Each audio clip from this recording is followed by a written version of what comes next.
What's going on, guys? Today we are out here at Howdy Ranch RV in Mathis, Texas, and we're going to take a look at this really cool carbon fifth wheel. This is by Keystone, and this is a really medium, kind of average size toy hauler. So it's not too big and it's not too small, but this is the Carbon 358. Let's take a closer look.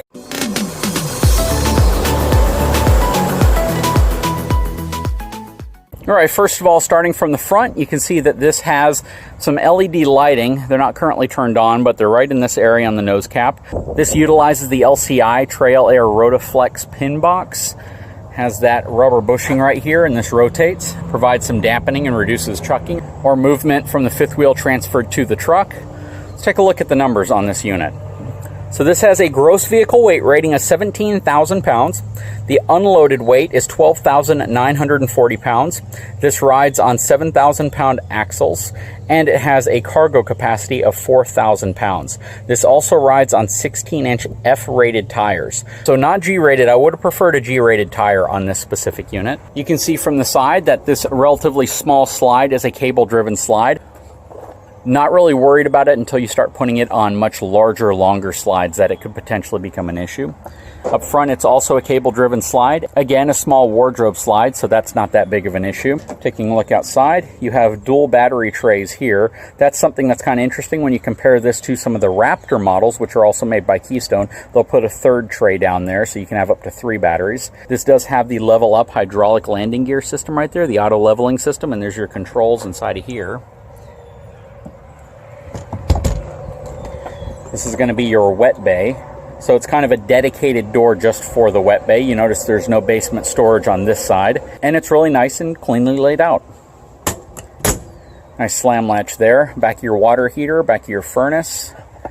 Looking underneath, this rides on a 10-inch I-beam frame. So that is a difference between it and the Raptor. The Raptor has a 12-inch I-beam frame. Coming back further, you can see your auto leveling. This has Trailer King tires. It utilizes the same Equiflex suspension system that you see on the Raptor. Now, what is really cool about this is the Equiflex system has a pivot arm inside there and a rubber bushing right here. So it kind of pivots and uses that rubber bushing for suspension. Again, these are F-rated tires. You can also see that it has your standard windows. Now, some people actually prefer these over frameless. In my opinion, I think it's a more functional window because you can open it up like a traditional window and allow cross ventilation, whereas typically your frameless windows simply tilt out.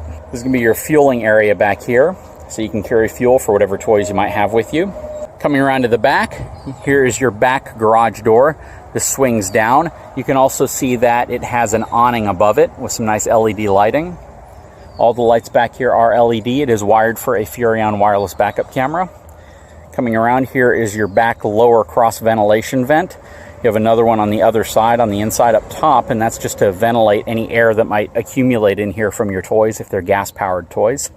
Aluminum step, your second entry. The other side of your suspension, you can also see here, this has a cable-driven slide system, plus some outside speakers.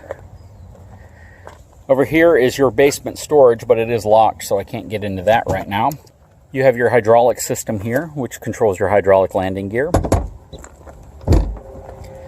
Coming around, you'll have your 2 propane tanks in here, and up front here is your Cummins Onan QG5500 generator.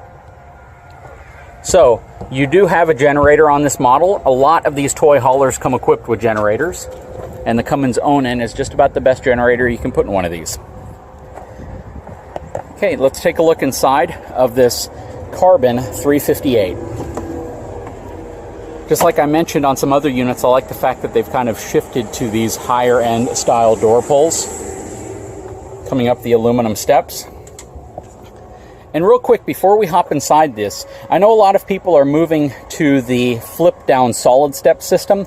In my opinion, I kind of prefer this, even though it may not feel as stable to some folks and there's a little bit of movement whenever you step on them. I like this because if your unit's in storage, you can still deploy these steps and get inside. So that's a really nice feature of having traditional fold-up style steps. And they are very wide. They're probably at least 28 inches wide. So stepping inside of this toy hauler, I like how they have the interior of this one set up. So instead of positioning the TV out of the way so it's hard to see from a seated area, they put this really long sofa here. And even though this sofa looks like it only seats 3 people, the center cushion is significantly wider than these 2 outer cushions. So in reality, you could probably seat 4 people on this sofa, even 5 if they're small children, relatively easily. Coming around, taking a look at the kitchen, you have a good amount of countertop space because they didn't only extend this out this way, but they put countertop area over here. And it's definitely wide enough for a Keurig or whatever type of coffee station you might want to put there, which is really nice. It's a 4-door refrigerator, compact microwave, nice oven and stove, some cabinets up here, cabinets here, and then you have a drawer right here, here, and here, plus more cabinet storage. Nice little area right here as well. And you have a good-sized pantry.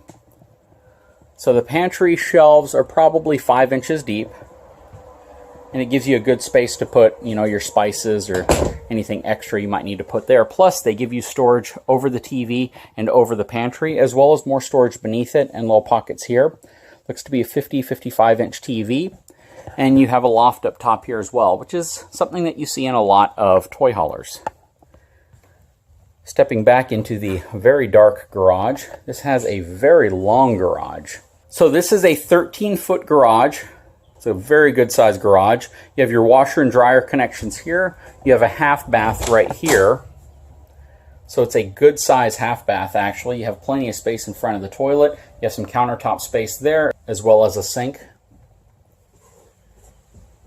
But a lot of room back here. Again, you're going to have this little kind of an elevator system here for your seating, which would turn into your dinette. A bunk area up top, which comes down, turns into about a queen-size bed. They give you a nice carpeted floor covering back here in case you want to utilize this more as a bunk space, maybe as an office, maybe as, you know, another living area, and you really don't want the, you know, industrial style rubberized floor. Your second entrance over here. Up top, you have more cabinet storage, and you have a place to mount a TV, which is also really nice. Plus some more lighting right here. Moving back through this unit, I like the backsplash. It's a nice backsplash. It's not just a wallpaper, it's actually a texturized board that they put back here. Coming up, taking a look into the front bathroom area. Has a nice one-piece shower stall system, which is very nice. Nice little room to get your way in here. They kind of shrink some of these spaces back a little bit to allow you the largest possible garage space for a toy hauler like this, so you can fit your larger toys with you. Coming into the bedroom area. So this is a queen-size bed. Had this been a king-size bed, it would have extended this way further, leaving you about 3 inches of space.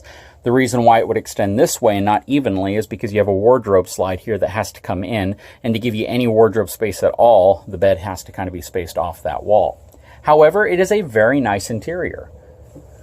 Definitely a comfortable looking room. You have plenty of space here at the end of the bed to get around that side. Because it is a queen size bed, you have plenty of space on this side as well. Overall though, the bedroom's very nice, and it gives you a good amount of wardrobe space. Price-wise, this unit, I believe they're asking about $64,000 for it. It's really not that bad considering how large it is and what you get for it. This has 2 air conditioning systems. It has Coleman Mach unit here in the living room area and one up front. Because it's a relatively short toy hauler, they don't put one in the back, but this unit is fully ducted, so the air is going to traverse its way throughout the entire coach.